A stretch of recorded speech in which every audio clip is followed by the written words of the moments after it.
여러분 안녕하십니까? 자, 지금 계약법 하고 있죠? 지난주에 계약 근개하기 있습니다. 이어서 하겠습니다. 일단 책은 507페이지 봐보세요. 507페이지입니다.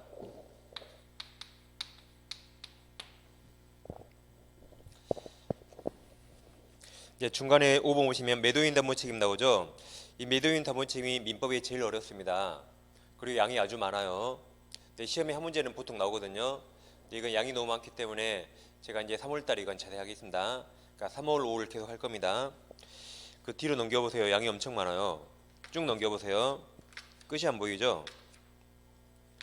쭉 넘기시면 520페이지 520페이지입니다. 거기까지 있죠. 거기 표가 나오잖아요. 그 표를 다 외워도 한 문제 맞을까 말까입니다. 그러니까 저는 이제 설명을 드려야 돼요. 해마다씩 나오니까. 근데 여러분들은 특별히 공부 많이 안 해도 됩니다. 어차피 거의 찍거든요. 3월달에 제가 딱 세 줄 암기법 있거든요. 암기법 딱 세 줄 외워서 시험은 거의 거기서 나옵니다. 거기서 나오면 맞추고 안 그러면 찍어도 합격하는데 전혀 지장 없습니다. 그래서 이건 3월달로 미룹니다. 그럼 이제 521페이지 오세요. 521페이지 이제 매매증의 환매를 하겠습니다. 이건 비교적 아주 쉽기 때문에 나오면 꼭 맞춰야 됩니다. 이제 환자가 돌아올 환자죠. 그러니까 팔았다가 다시 사오는 겁니다. 그 환매입니다. 주로 채권 담보할 목적으로 하죠. 자, 예를 들면 가백에 부동산이 있습니다. 우리 가백에 3억을 빌려줘요. 3억을 빌려준다를 금전 소비대차랍니다. 그러니까 소비대차란 금전기타 대체물을 빌려주는 거죠. 그럼 우리가 채권자라면 보통 채무자 부동산에 보통 저당권을 찾아가겠죠. 근데 을은 저당권을 싫어합니다. 왜냐하면 이 갑이 돈 안 갚잖아요. 저당권으로 경매할 수 있죠. 근데 경매 절차가 상당히 복잡합니다. 바쁜데 맨날 법무사가 오라가라 그래요. 그리고 경매하더라도 시간이 1년이 걸릴지 2년이 걸릴지 장담 못합니다. 그래서 우리 저당권을 싫어합니다. 그래서 우리 이럽니다. 야 갑, 너 나에게 3억 빌리려면 그냥 이걸 나에게 3억에 팔어. 나에게 3억에 팔래요. 그리고 내 앞으로 예전 등기해. 안 그러면 안 빌려준대요. 그러니까 갑이 어쩔 수 없이 3억에 팔고 등기합니다. 그리고 네가 3억을 갚으면 다시 사가는 거야 라고 환매특약을 해요. 그럼 특약만 하면 제3자가 모르죠. 그러니까 우리 그래요. 그럼 내가 여기에 부기 등기로 환매 등기도 해줄게 라고 환매 등기까지 갑합합니다. 그럼 이제 갑이 3억을 갚으면 말소하고 소유권을 찾아가는 거죠. 못 갚으면 우리 소유권 취득할 수 있는 겁니다. 근데 갑이 통 감단 보장 없잖아요. 그래서 우리 이것을 팔 수가 있어요.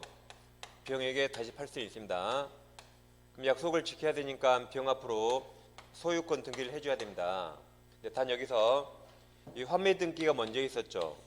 병 이거 알고 샀잖아요. 알고 샀으니까 갑이 나중에 환매권 행사하면 병 소유권 등기 뺏깁니다. 시간이 늦었으니까. 그래서 소유권이 갑에게 돌아갑니다. 그러니까 병은 이걸 감수하고 사는 겁니다. 그러니까 실제로는 사는 사람 없겠죠. 아무튼 사더라도 감수하고 사야 됩니다. 이게 환매 등기 역할이죠. 제3자에게 대항력이 있습니다. 그럼 521페이지죠. 자, 양거리 1번 의의는 동그라미 1번 세 줄 척하세요. 아래 양거리 2번 요건이 있죠. 법조문 보세요. 590조 1항 매도인이 돈을 칩니다. 매매계약과 동시에 동그라미 반드시 동시에 환매입니다. 동시에 환매할 권리를 보류가 약정한 때 그 영수항 대금이 3억이죠. 및 매수인이 을이죠. 을이 부담한 매매욕을 반환하고 그 목적으로 환매가 다시 사올 수 있다. 근데 매매 규정은 다 임의 규정이죠. 그 2항입니다. 2항 전항 환매 등에 관해서 특별한 약정이 있으면 그 약정에 의한다. 그러니까 다 임의 규정이죠. 다음 591조 환매기간차 1항 보세요. 환매기간은 부동산은 5년, 동산은 3년을 넘지 못한다. 약정의 1을 넘은 때 부동산은 5년, 동산은 3년을 단축한다.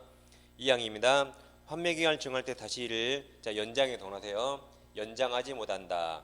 씁니다. 절대 연장 X. 이게 시험에 잘 나옵니다. 한번 기간 정하면 절대로 연장 못합니다. 그럼 시험에 이렇게 냅니다. 부동산은 5년 범위 내에서 기간을 연장할 수 있다. 그럼 OX 뭡니까? 부동산은 5년 범위 내에서 기간을 연장할 수 있다. X죠. 절대 연장 X예요. 또 어설피 5년을 외웠다가 틀린 수가 있습니다. 그래서 절대 연장 X 써놓으시고. 다음 3항 환매 기간을 정하지 아니한 때 그 기간은 부동산은 5년, 동사는 3년을 한다. 그러니까 지난주에 외웠죠.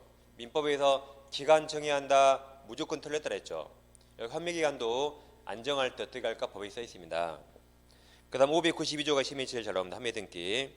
매매 목적은 부동산인 경우에 동그라미 칩니다. 매매 등기와 동시에 동그라미. 매매 등기가 소유권 등기죠. 반드시 동시에 됩니다. 그래서 부기 등기로 반드시 동시에요. 동시에 환매권의 보류를 등기한 때 제3자에 대해서 효력이 있는 거죠. 자, 넘깁니다. 523페이지 오세요. 523페이지. 그 작년 기출 예제가 있죠. 풀어보겠습니다. 부동산 매매의 환매 특이한 경우 설명 틀린 거죠. 자, 동그라미 2번. 환매 기간 정할 때 다시 1 연장 X 맞았습니다. 3번을 보세요.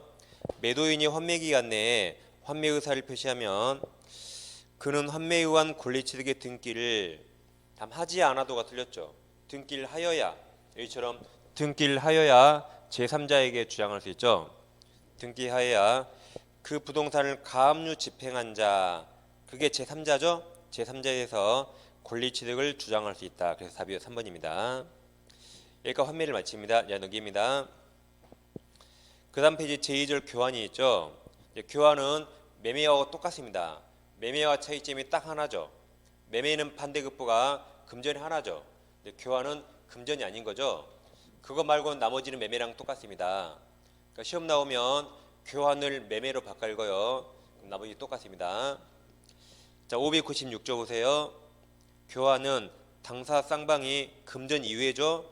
이외의 재산권을 상호 이전하는 것을 약정함으로써 효력이 생긴다. 그래서 매매로 바꿔있습니다. 바로 밑에 세 줄 체크하세요. 불락이 쌓여 외웠죠? 불락이 쌓여 그 말입니다. 다말인 네모 3번 효력에서 597조가 보충금입니다. 자, 이럴 수 있죠? 자, 갑에게 X 부동산이 있고 을에게 Y 부동산이 있습니다. 두 부동산을 교환 계약을 체결해요. 교환 계약. 그럼 자 1교시부터 잠을 깨셔야 돼요. 빨리 잠 깨세요. 이제 1교시부터. 지금 아침부터 졸리잖아요. 잠 깨셨죠? 자, 그럼 X 부동산이 5억입니다. Y 부동산은 시가 4억이에요.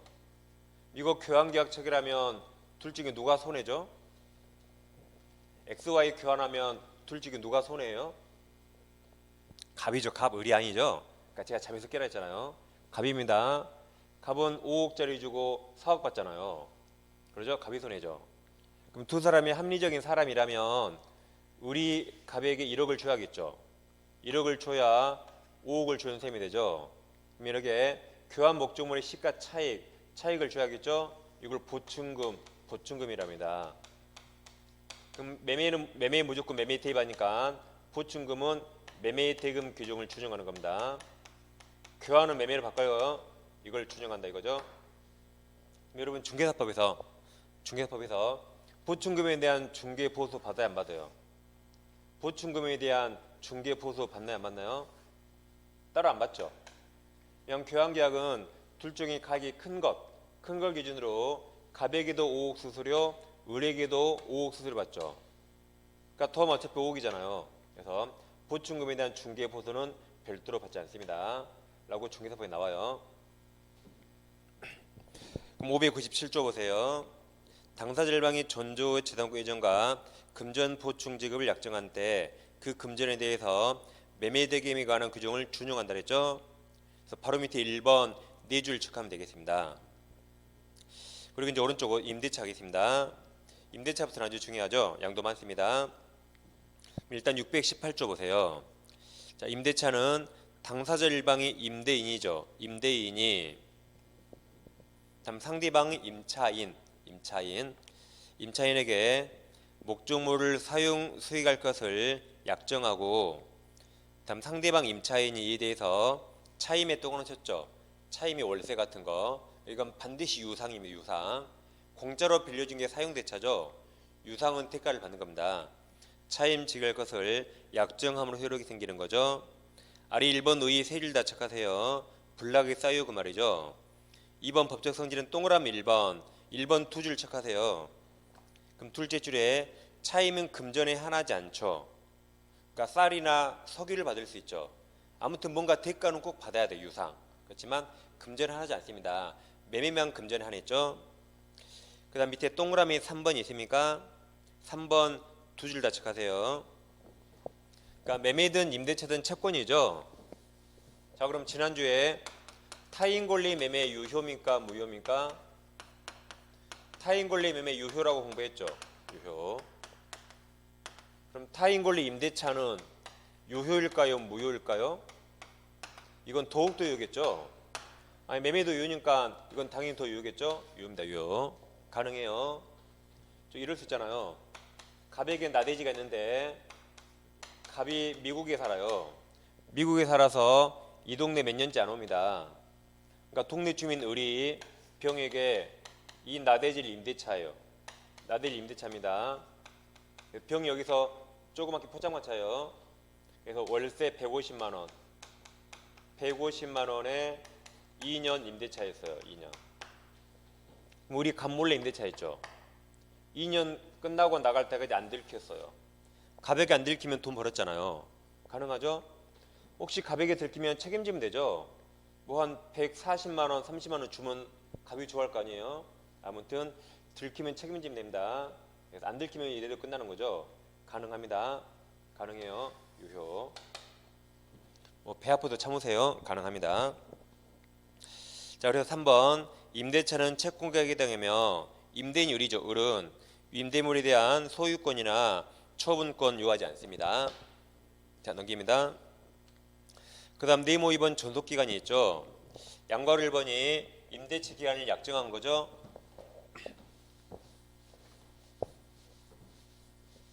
자, 이제 우리는 지금 민법 임대차죠. 임대차 중에 가장 기본 민법입니다. 우리가 나중에 특별법 주택임대차 보호법과 상가건물 임대차 보호법을 공부할 겁니다. 세 가지를 잠깐 몇 개만 비교해 볼게요. 먼저 최장기간 제한이 있는가? 민법은 있다가 20년 있었거든요. 그거 없어졌습니다. 그래서 셋 다 최장기 제한 없습니다. 다음 최단기 제한이 있는가? 최단기는 민법은 없습니다. 주임법은 2년이 보장되고 상위법은 1년이 보장됩니다. 그 다음 차임연체.